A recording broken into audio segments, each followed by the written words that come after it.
الحمد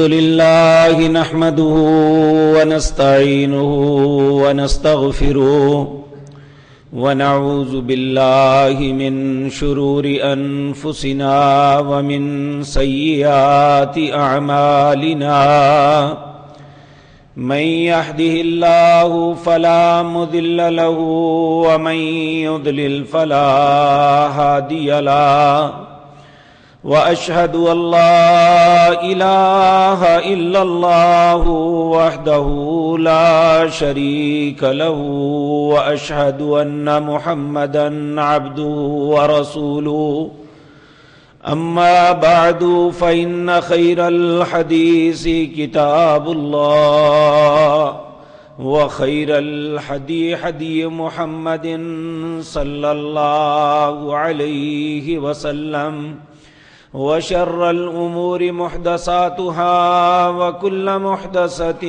بدعة وكل بدعة ضلالة وكل ضلالة في النار رب اشرح لي صدري ويسر لي أمري واحلل عقدة من لساني يفقهوا قولي اللهم انفعنا بما علمتنا وعلمنا ما ينفعنا وزدنا علما رب اوزعني ان اشكر نعمتك التي انعمت علي وعلى والدي وان اعمل صالحا ترضاه وأصلح لي في ذريتي إني تبت إليك وإني من المسلمين أعوذ بالله السميع العليم من الشيطان الرجيم بسم الله الرحمن الرحيم محمد رسول الله والذين معه أشداء على الكفار رحماء بينهم تراهم ركعا سجدا يبتغون فضلا من الله ورضوانا سيماهم في وجوههم من أثر السجود ذلك مثلهم في التوراة ومثلهم في الإنجيل كزرع أخرج شطأه فآذره فاستغلظ فاستوى على سوقه يعجب الزراء ليغيظ بهم الكفار وعد الله الذين آمنوا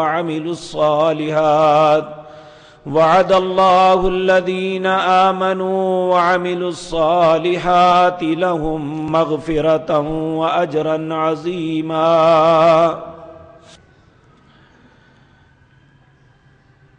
حضرات محترم،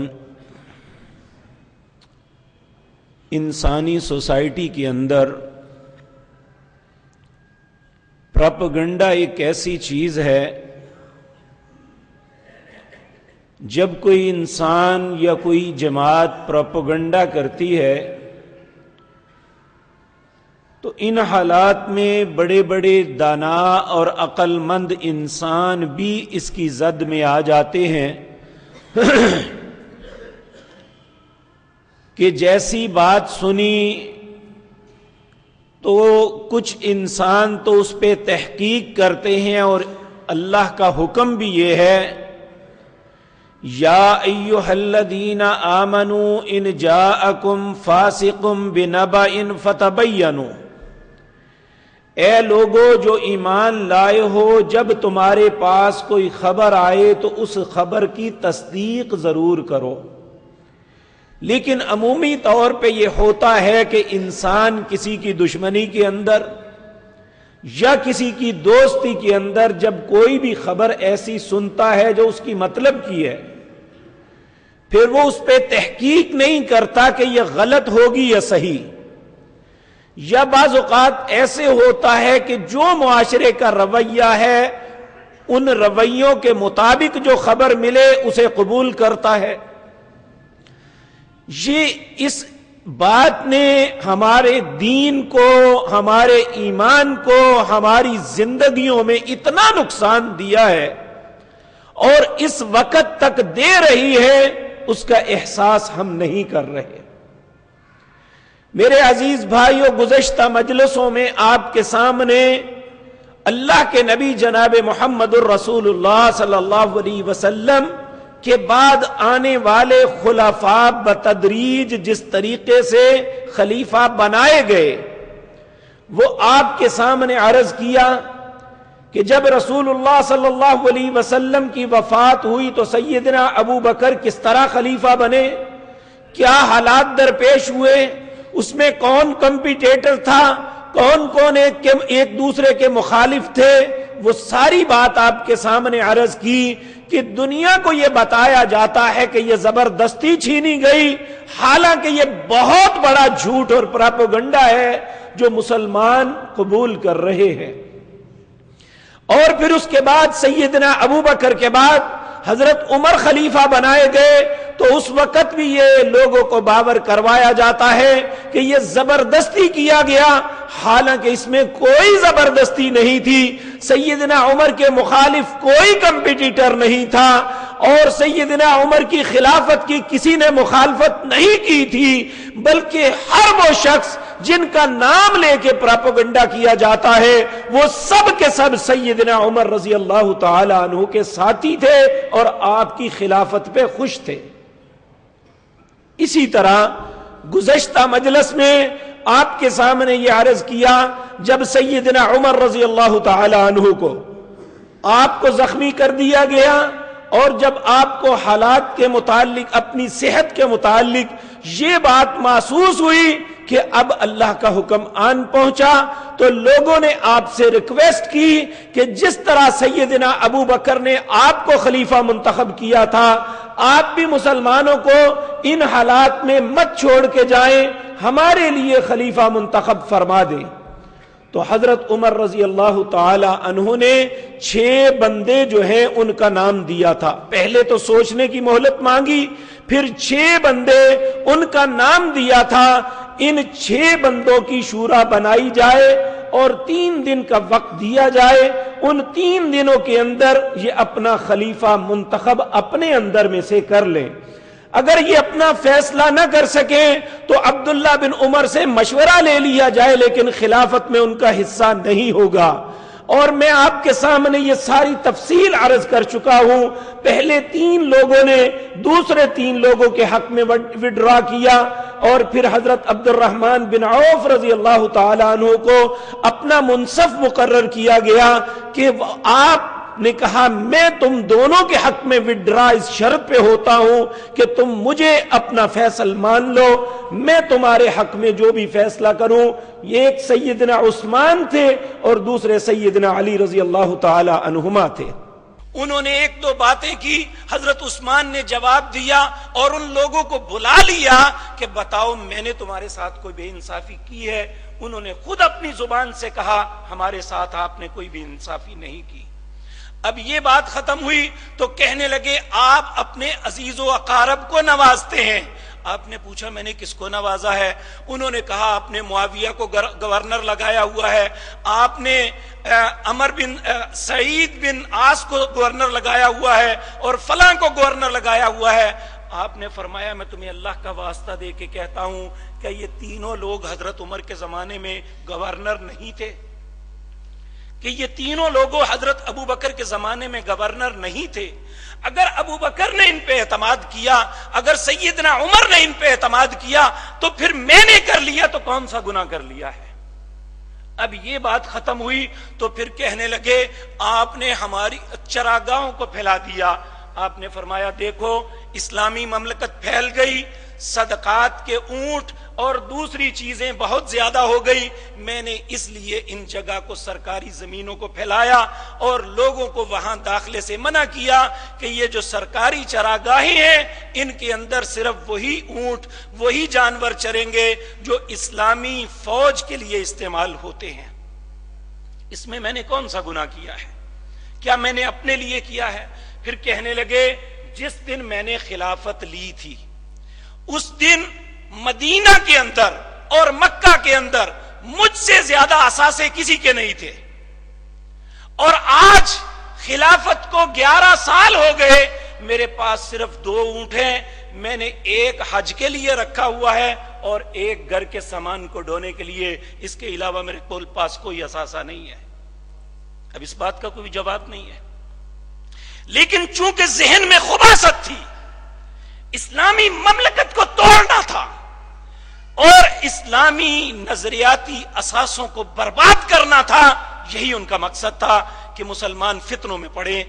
اس کے لیے جب یہ ساری باتیں ہو گئی، انہوں نے کہا ٹھیک ہے جی، آپ اس طرح کرے، ہماری عطا میں کچھ زیادہ کر دیں، ہم واپس چلے جاتے ہیں۔ حضرت عثمان نے کہا یہ بھی کر دیتے ہیں۔ اب تینوں گروہ، مصر ادھر ہے، بصرہ ادھر ہے، کوفہ ادھر ہے، تینوں واپس چلے گئے۔ جب تھوڑا سا گئے، تقریباً 2 منزلیں، 40-42 میل گئے، پھر واپس آ گئے۔ کہا اب کیوں آئے ہو؟ کہنے لگے مصر کا جو ہے، اس نے کہا جی ہم نے یہ بندہ پکڑا ہے اور اس بندے سے خط برآمد ہوا ہے، حضرت عثمان نے خط لکھا ہے اپنے گورنر کو، جب یہ مصر پہنچے تو سب کو قتل کر دیں۔ اب اگر مصر کے گورنر کو حضرت عثمان نے خط لکھا تھا تو یہ دونوں کہاں سے آ گئے؟ یہ تو الگ رستوں پہ گئے تھے۔ تو پہلی بات، حضرت عثمان نے اس وقت قسم اٹھا کے کہی، نہ میں نے خط لکھا ہے، نہ لکھوایا ہے، نہ مجھے اس کا پتہ ہے، اور نہ ہی یہ میری مہر ہے جو اس پہ لگی ہوئی ہے۔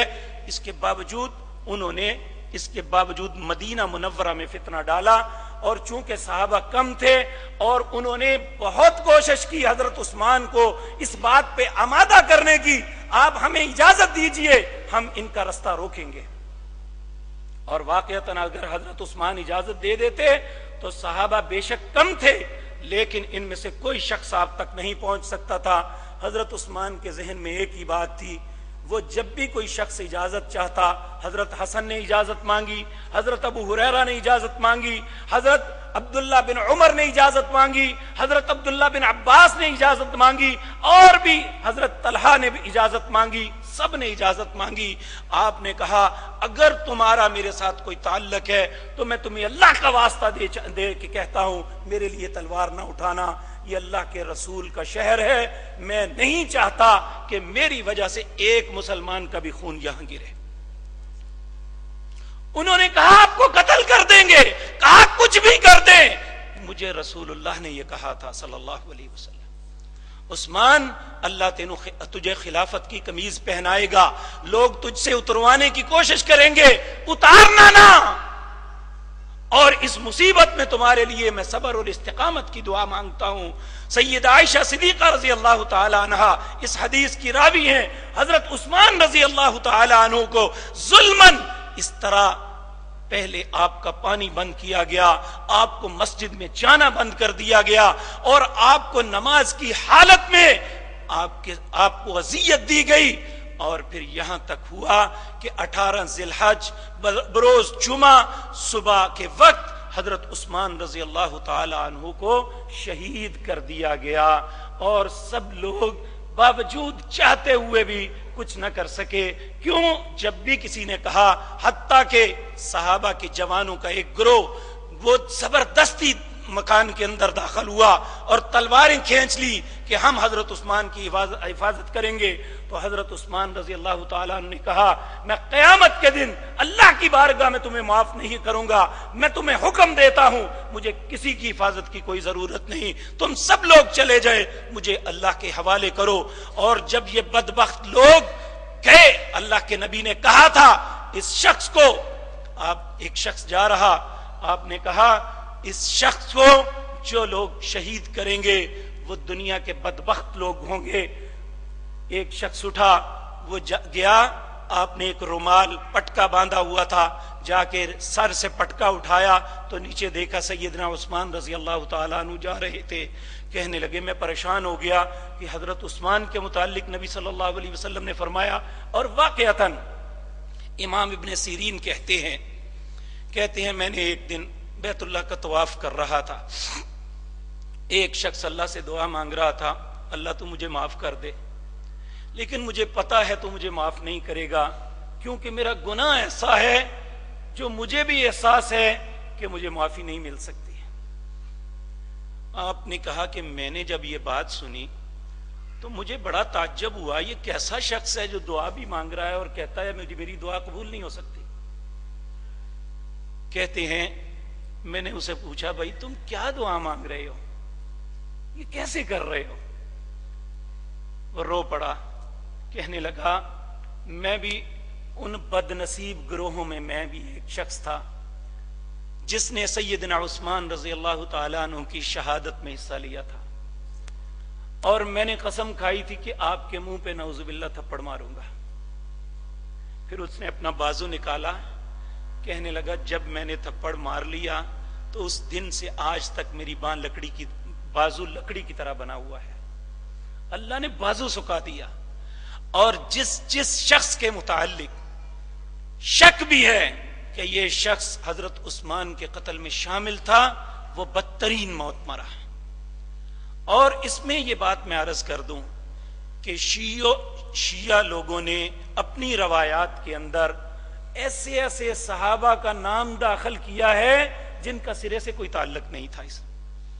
یہ سب کے سب لوگ مصر سے، بصرے سے اور کوفے سے یہاں مدینہ منورہ میں آئے تھے، اور ان سب کا سردار وافق بن حرب تھا، اور ان کے پیچھے جو سب سے بڑا ابلیس اور شیطان تھا اس کا نام عبداللہ بن سبا تھا، جس کی متعلق میں آغاز میں عرض کر چکا ہوں، جو مسلمانوں کے اندر فتنہ ڈالنے کے لیے سب سے پہلے متحرک ہوا تھا۔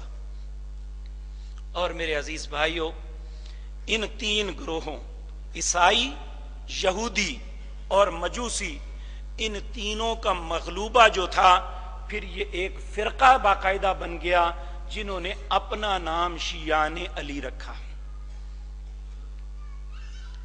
یہ وہ ایسی داستان ہے جس کو سن کے، جسے پڑھ کے رونگٹے کھڑے ہو جاتے ہیں، لیکن میں حقیقت عرض کروں کہ اس کے اندر اتنا ملمہ سازی، اتنی غلب اور اتنا جھوٹ بولا گیا ہے کہ حضرت یہ بتانے کے لیے کہ نہیں وہ اچھے لوگ تھے، یہ ایک سیاسی کلیش تھا، یہ ایسا ہوا تھا، حضرت عثمان کے اوپر ایسے ایسے الزام لگائے، یہاں تک کہ اہل سنت کے بڑے بڑے مصنف جو ہیں انہوں نے بھی یہ غلطی کی کہ میں نے عرض کیا تھا وہ تین لوگ ہیں جن سے یہ ساری روایات آتی ہیں۔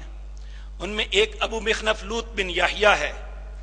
جتنی بھی روایات صحابہ کرام رضوان اللہ علیہم اجمعین کے متعلق بری روایات ہیں، وہ ساری اس کے پاس سے آتی ہیں۔ اور اسی طرح ابن قلبی جو ہے، صائب اس کا نام تھا، وہ شخص دوسرا تھا جس نے صحابہ کے متعلق بے شمار ایسی باتیں گھڑی جو بالکل نامناسب ہے۔ صحابہ کرام رضوان اللہ علیہم اجمعین ان سب سے بہت مبرہ، سب سے پاک تھے، جن لوگوں کی طہارت اور پاکیزگی کا اللہ نے اعلان کیا۔ ہم ان کے متعلق ایسی باتیں کریں تو ہمیں شرم آنی چاہیے کہ اللہ رب العزت بھول گئے، انہیں بھی پتہ نہ چلا کہ ان کے دل میں کیا ہے، یہ کل کو کیا کریں گے۔ اگر انہوں نے عدل نہیں کیا تو پھر دنیا میں کون ہے جو عدل کرے گا؟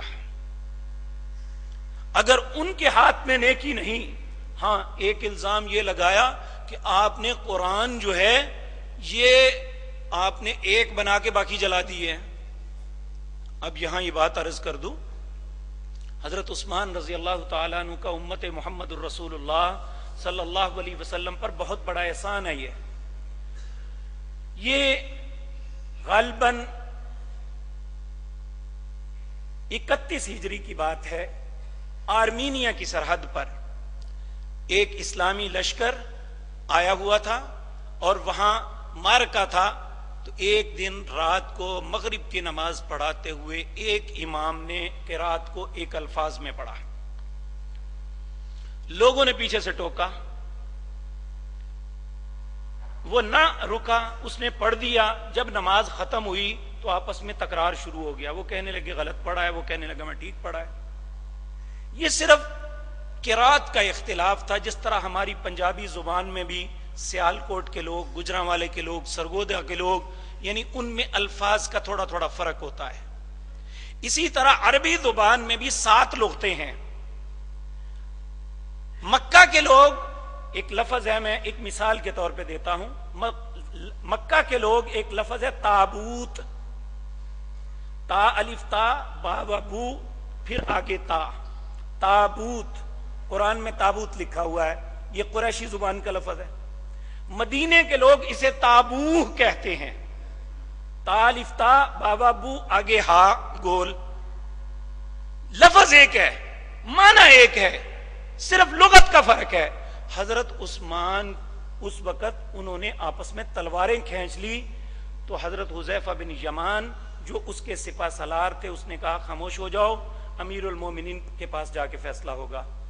جب حضرت عثمان کے پاس آئے تو حضرت عثمان کاتب وحی تھے، آپ نے ان باغیوں سے بھی کہا کہ اللہ کے رسول نے قرآن میرے ہاتھوں سے جتنی طوال لمبی صورتیں ہیں میں نے اپنے ہاتھ سے رسول اللہ کی زبان سے سن کے لکھی تھی۔ حضرت عثمان حافظ قرآن تھے، اور حضرت عثمان رضی اللہ تعالیٰ عنہ نے دونوں کی بات سنی، اور اس کے بعد فرمایا، حضرت حذیفہ بن یمان نے آ کے کہا امیر المومنین مسلمانوں کی خبر لیجئے، اگر یہ مختلف قراتوں میں اختلاف ہوا یہ آپس میں لڑ پڑیں گے، کیونکہ بہت سے لوگوں کو پتا نہیں ہے کہ دوسری قرات میں یہ لفظ بھی پڑھا جا سکتا ہے۔ اب دیکھیں نا، والشمس وضحاہا، ہم یہ پڑھتے ہیں، ایک قرات میں والشمس وضحیہا والقمر اذا تلیہا والنہار اذا جلیہا، یعنی ایک لغت یہ بھی ہے، ایک لغت یہ ہے والشمس وضحاہا والقمر اذا تلاہا والنہار اذا جلاہا۔ اب جو عام آدمی ہے جو قرآن کی ان قراتوں کو نہیں جانتا، جب والشمس وضحیہا پڑھے گا تو وہ کہے گا یہ غلط پڑھ رہا ہے۔ یہ کیفیت تھی، تو حضرت عثمان رضی اللہ تعالیٰ عنہ نے ان کی بات سن کے پھر حضرت زید بن ثابت کو بلایا اور انہیں کہا کہ اللہ نے قرآن قریش کی زبان میں اتارا ہے، اور قریش کی زبان میں اسے لکھو اور دنیا کے اطراف میں پھیلا دو۔ 7 نسخے لکھے گئے، جن میں 3 آج بھی موجود ہیں، ان میں ایک نسخہ وہ ہے جو ترکی کے میوزیم توپ کاپی سرائے استنبول کے اندر مسجد سلطان کے ساتھ ایک میوزیم ہے جسے توپ کاپی سرائے کہتے ہیں، اس کے اندر وہ قرآن پڑا ہوا ہے۔ جب حضرت عثمان رضی اللہ تعالیٰ عنہ کو شہید کیا گیا تو ان کی زبان پہ یہ لفظ تھے، آپ اس قرآن کی تلاوت کر رہے تھے، فَسَيَكْفِيكَهُمُ اللَّهُ، میرے لیے اللہ ہی کافی ہے، اور اس پہ آپ کا قرآن اس صفحے کے اوپر پہلے پارے کے آخری صفحے پہ آپ کے خون کے دھبے آج بھی دیکھے جا سکتے ہیں۔ تو میرے عزیز بھائیوں، یہ حضرت عثمان رضی اللہ تعالی عنہ کی شہادت کا سبب بنے، اور پھر حضرت عثمان نے یہ بات کہی تھی کہ مجھے قتل کرنے سے باز آ جاؤ۔ یاد رکھو، آج اگر مجھے قتل کر دیا گیا، اس کے بعد مسلمان کبھی اکٹھی نماز نہیں پڑھ سکیں گے، مسلمان کبھی ایک بادشاہ ایک حکمران کے ساتھ مل کے نہیں لڑ سکیں گے، اس کے بعد یہ کبھی نہیں ہوگا، باز آ جاؤ، اس فتنے کا دروازہ نہ کھولو۔ لیکن ان بد نصیبوں کی تھی زندگی کا مقصد یہ تھا کہ مسلمانوں کو توڑ دیا جائے، مسلمانوں کی قوت کو ختم کر دیا جائے، وہ جو میدانوں میں ختم نہ کر سکے، وہ نام نہاد لوگوں نے مسلمانوں میں داخل ہو کے مسلمانوں کے نوجوان بچوں کو برگلا کے اور اپنے مقاصد کو حاصل کر لیا، اور مسلمانوں کو ایک تباہ ہونے والے رستے پہ ڈال دیا جو آج تک مسلمان اس فرقہ پرستی سے نہیں نکل سکے۔ آج بھی یاد رکھیں، جب انسان فرقوں میں یا سیاسی طور پہ مختلف ہوتا ہے، پھر ذہن میں تعصب ایسا آ جاتا ہے، پھر انسان اچھائی اور برائی کو نہیں سوچتا، وہ یہ سوچتا ہے کہ میرا دھڑا کیا کہتا ہے، پھر وہ دھڑے کو اپنا ایمان بنا لیتا ہے۔ وہ یہ کبھی نہیں سوچتا کہ میں یہ دیکھوں کہ معقول بات کیا ہے، اور معقول بات کو اپنانے والا ہی حق پہ ہوتا ہے۔ میرے عزیز بھائیوں، یہ کوئی ضروری نہیں ہے کہ جو میں کہتا ہوں وہ حق ہے، ممکن ہے میں بحیثیت انسان مجھ سے غلطی ہو جائے، اور میں ایک نہیں 1000 کر سکتا ہوں، اور دنیا کا ہر انسان سے غلطی ہو سکتی ہے، لیکن یاد رکھو 2 ذاتیں ایسی ہیں جن سے غلطی نہیں ہے، ایک اللہ کی ذات ہے اور ان کی کلام قرآن ہمارے پاس ہے، اس میں کوئی غلطی نہیں ہے۔ ذالک الکتاب لا ریب فیہ، اس سے ہمیں رہنمائی لینی چاہیے۔ اور دوسری جناب محمد الرسول اللہ صلی اللہ علیہ وسلم کی ذات، آپ میں کوئی غلطی نہیں ہے۔ اللہ کہتے ہیں ما ینطق عن الہوا ان ہوا الا وحی یوحی، یہ میرے نبی اپنے پاس سے کچھ نہیں بولتے، جو میں وحی کرتا ہوں وہ بولتے ہیں، اور اس وحی کو جو صحیح احادیث کی صورت میں آج ہمارے پاس موجود ہیں۔ میں یہ بات عرض کر دوں، پہلے زمانوں میں کتابیں نہیں تھی، انٹرنیٹ نہیں تھا، کمپیوٹر نہیں تھے، بہت سے لوگ ان باتوں سے محروم تھے، لیکن آج دنیا کے اندر 80% لوگ پڑھنا اور لکھنا جانتے ہیں، 60% لوگ لکھنا جانتے ہیں، اور 80% لوگ پڑھ لیتے ہیں، چاہے اپنی زبان میں پڑھ لیں۔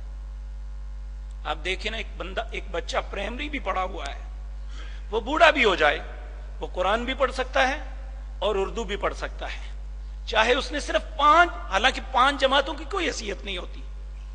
تو جو شخص پڑھ سکتا ہے، میں اللہ کا واسطہ دیتا ہوں، اپنے دین کو ذرا دیکھیں، ہمارا دین ہمیں کیا کہتا ہے۔ ہم عبداللہ بن سبا کے ٹولے کا شکار ہو چکے ہیں، جس طرح انہوں نے مسلمانوں کو پھاڑنے کے لیے پلاننگ کی تھی، ہم اس پلاننگ کا شکار ہو چکے ہیں۔ مسلمانوں، ہمارا اجتماع 2 چیزوں میں ہے۔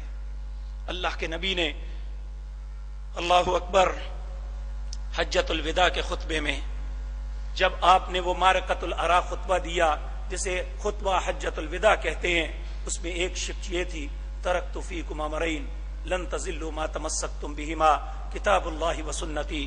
لوگوں، 2 چیزیں چھوڑ کے جا رہا ہوں، جب تک ان دونوں کو اپناؤ گے گمراہی نہیں آئے گی۔ ایک اللہ کی کتاب ہے اور ایک میری زندگی کا طریقہ ہے۔ اللہ ہمیں اس طریقے کو اپنانے کی توفیق عطا فرمائے۔ اس کے بعد یہ خلافت سیدنا علی رضی اللہ تعالی عنہ کو منتقل ہوتی ہے، اور اس کا طریقہ کار کیا ہوتا ہے، اللہ نے زندگی اور توفیق دی تو انشاءاللہ آئندہ مجلس میں عرض کروں گا۔ اقول قولی ھذا واستغفر اللہ لی ولکم۔ ان الحمد للہ نحمده ونستعینه ونستغفره ونعوذ باللہ من شرور انفسنا ومن سیئات اعمالنا، من يهده الله فلا مضل له ومن يضلل فلا هادي له، واشهد ان لا اله الا الله وحده لا شريك له، واشهد ان محمدا عبده ورسوله۔ اما بعد فاعوذ باللہ السمیع العلیم من الشیطان الرجیم، بسم اللہ الرحمن الرحیم۔ ان اللہ وملائکتہ یصلون علی النبی یا ایھا الذین آمنوا صلوا علیہ وسلموا تسلیما۔ اللہم صل علی محمد وعلی آل محمد کما صلیت علی ابراہیم وعلی آل ابراہیم انک حمید مجید۔ اللہم بارک علی محمد وعلی آل محمد کما بارکت علی ابراہیم وعلی آل ابراہیم انک حمید مجید۔ حضرات محترم، یہ ایک ساتھی ہیں ڈاکٹر ندیم صاحب، انہوں نے آپ سے التماس کی ہے کہ میری 1.5 سال کی بچی دودھ میں گرنے سے جل گئی ہے، اس کی حالت نازک ہے، اللہ سے دعا کریں اللہ اسے صحت کاملہ عاجلہ عطا فرمائے۔ ایک بھائی نے کہا کہ میں راشد حسین ولد اصغر، جو کہ ڈنمارک میں کار ایکسیڈنٹ میں فوت ہو گئے ہیں، ان کے لیے دعا کریں اللہ انہیں معاف فرمائے۔ منظور حسین سلفی صاحب فرنیچر والے، ان کی اہلیہ قضاء الہی سے وفات پا گئی ہیں، انہوں نے آپ سے درخواست کی ہے ان کے لیے دعا فرمائیں اللہ ان پہ رحم فرمائے۔ محمد شہباز کو یونان پولیس نے پکڑ لیا ہے، دعا فرمائیں اللہ اس کو اپنے حفظ و امان میں رکھے، اللہ ہمارے ہر بھائی بہن کو اپنی حفاظت میں رکھے۔ لیکن میں ایک التجا اپنے جوانوں سے ضرور کروں گا، یہ جو ناجائز طریقے سے دوسرے ممالک میں سفر کرنا ہے، یہ اپنی زندگی کو خطرے میں ڈالنے کے مترادف ہے۔ اللہ کے لیے ایسا نہ کریں، آپ اس وقت کا انتظار کریں جب آپ صحیح اور جائز طریقے سے کہیں جانا چاہیں تو اللہ لے جائے گا. بہترین دعا یا حی یا قیوم برحمتک استغیث، اے زندہ اور قائم ذات اپنی رحمت کے ساتھ ہماری مدد فرما. تو جب آپ یہ پڑھیں گے تو میں امید رکھتا ہوں کہ اللہ اپنے بندوں کی دعا کو رد نہیں کیا کرتا. شاید 100 میں سے کوئی 1-2 ایسے ہوں کہ جن کے لیے اللہ نے کوئی فیصلہ کیا ہے کہ ایسا نہیں ہو سکتا، وگرنہ عموماً اللہ دعا کو قبول کر ہی لیتے ہیں. تو اس لیے میں التجا کروں گا اپنی ماؤں، بہنوں اور بزرگوں سے، اپنے بچوں کو خود موت کے منہ میں مت دھکیلیں. بہت سے ہمارے بھائی دکھ ہوتا ہے سمندر میں ڈوب جاتے ہیں، ان کی لاشیں بھی نہیں آتی، صحراؤں میں قتل ہو جاتے ہیں، ان کے ماں باپ ساری زندگی واپسی کی آس میں کاٹ دیتے ہیں. خدا کے لیے ناجائز رستوں کو ہمیں چھوڑ دینا چاہیے، جائز طریقے سے جائیں. اللہ نے جہاں آپ کا رزق لکھا ہے انشاءاللہ وہ ضرور لے کے جائے گا. تو میں اللہ سے دعا بھی کرتا ہوں جو بھی ہمارا پاکستانی یا مسلمان بھائی کہیں بھی کسی بھی مصیبت میں پھنسا ہوا ہے، اللہ سب پہ رحم فرمائے.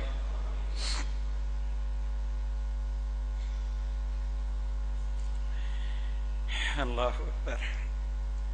ایک بھائی نے کہا ہے کہ پی ٹی آئی والوں کو آپ برا بلا کہتے ہیں، جن کے پاس حکمرانی ہے وہ ہر چیز کا لائسنس دے کر کرواتے ہیں، اس کا نوٹس کیوں نہیں؟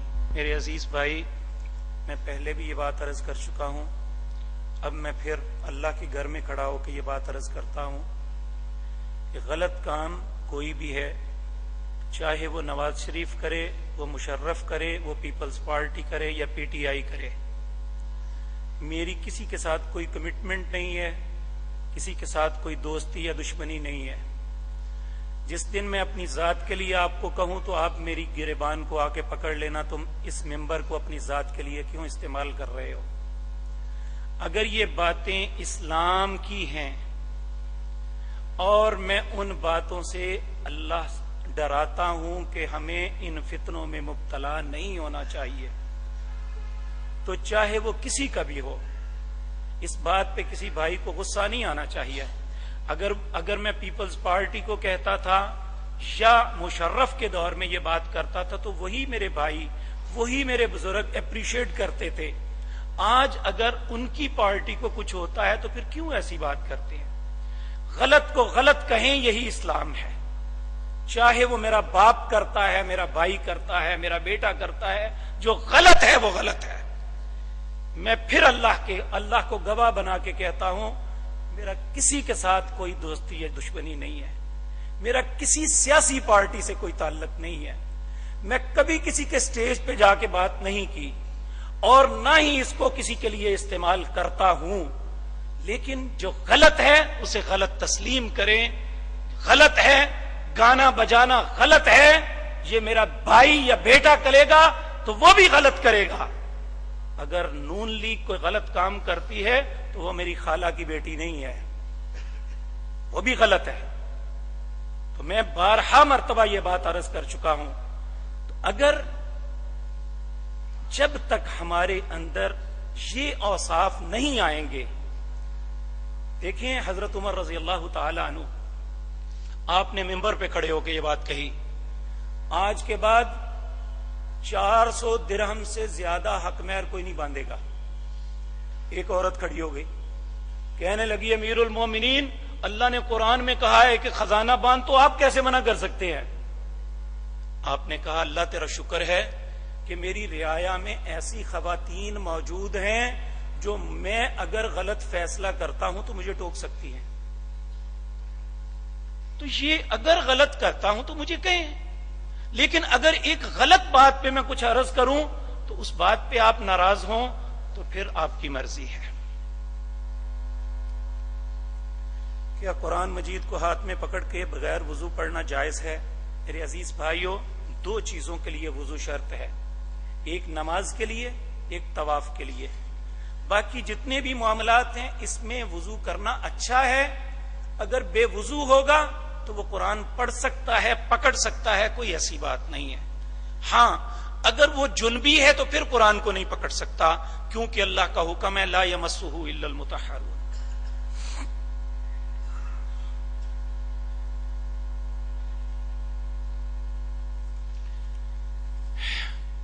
بہت سے بھائیوں نے اپنے بیماروں کے لیے آپ سے درخواست کی ہے، اللہ سے دعا کریں اللہ سب بیماروں کو شفا عطا فرمائے، اللہ سب پریشان حال لوگوں کی پریشانیوں کو دور فرمائے، اللہ مالک ہر مسلمان جو فوت ہو چکا اس پہ رحم فرمائے، اللہ مالک ہر مسلمان کی ہر نیک حاجت اور خواہش کو پورا فرمائے۔ اللہم انصرنا ولا تنصر علینا واعزنا ولا تذلنا وزدنا ولا تنقصنا وارحمنا انت مولانا فانصرنا علی القوم الکافرین۔ اللہم اعز الاسلام والمسلمین واذل الشرک والمشرکین۔ اللہم دمر اعداء الدین، اللہم دمر اعداء الدین، اللہم دمر اعداء الدین۔ یہاں میں ایک بات عرض کر دوں، کل ہمارے اسی عمران خان صاحب نے ایک تقریر کی لاہور، اس میں 2 حدیثیں اور ایک حضرت علی کا قول کوڈ کیا ہے۔ میں سب بھائیوں سے التماس کرتا ہوں، اگر پوری کتب حدیث میں اس حدیث اس معنی کے الفاظ لا دیں تو ایک حدیث کے بدلے 1,00,000 روپیہ دوں گا میں۔ تینوں حدیثیں جھوٹ بولی ہیں۔ تو جب ایک بندے کو شریعت کے متعلق پتہ نہیں تو اسے کہنے کا حق بھی نہیں۔ نبی کریم صلی اللہ علیہ وسلم نے فرمایا من کذب علی متعمدا فلیتبوأ مقعدہ من النار، اور میں نشاندہی کر دوں کون سی حدیث ہے۔ حدیث کے لفظ ہیں، آپ نے حضرت عبداللہ بن عمر کے کندھے پہ ہاتھ رکھا اور انہیں کہا یا عبداللہ کن فی الدنیا کأنک غریب او عابر السبیل، اے عبداللہ دنیا میں اس طرح دن گزارو جس طرح ایک مسافر گزارتا ہے یا راہ گزر۔ انہوں نے اس کا ترجمہ کیا کیا ہے، کہتے ہیں کہ اگر تم مخلوق خدا کے لیے نہیں جی سکتے تو پھر مر جاؤ، تو اگر مخلوق خدا کی رہنمائی کے لیے اور ان کے آرام کے لیے تو پھر 1000 سال جیو۔ ایسے لفظ کی کوئی حدیث ہے تو مجھے بھی بتا دیں۔ تو یہ نبی پاک کا نام لے کے بات کرنی، آپ نے فرمایا من کذب علی متعمدا فلیتبوأ مقعدہ من النار، جس نے جان بوجھ کے مجھ پہ جھوٹ باندھا وہ سمجھے اس نے اپنا ٹھکانہ جہنم بنا لیا۔ دوسرا انہوں نے حضرت علی کا نام لیا کہ آپ نے فرمایا ظلم کی حکومت نہیں رہ سکتی، کفر کی رہ سکتی ہے۔ یہ حضرت علی کا قول نہیں، نبی صلی اللہ علیہ وسلم کی حدیث ہے۔ تو اس لیے آپ ایک ذمہ دار ہیں اور ایک قومی لیڈر ہیں، میں آپ سے التجا کروں گا کہ آپ خصوصاً قرآن کی کسی آیت کا حوالہ دیں یا رسول اللہ کا کوئی فرمان بیان کریں تو کم از کم پہلے تحقیق کر لیا کریں۔ اللہ ہمیں سمجھ نصیب فرمائے۔ اللہم انصرنا ولا تنصر علینا واعزنا ولا تذلنا وزدنا ولا تنقصنا وارحمنا انت مولانا فانصرنا علی القوم الکافرین۔ سبحان ربک رب العزة عما یصفون وسلام علی المرسلین والحمد للہ رب العالمین۔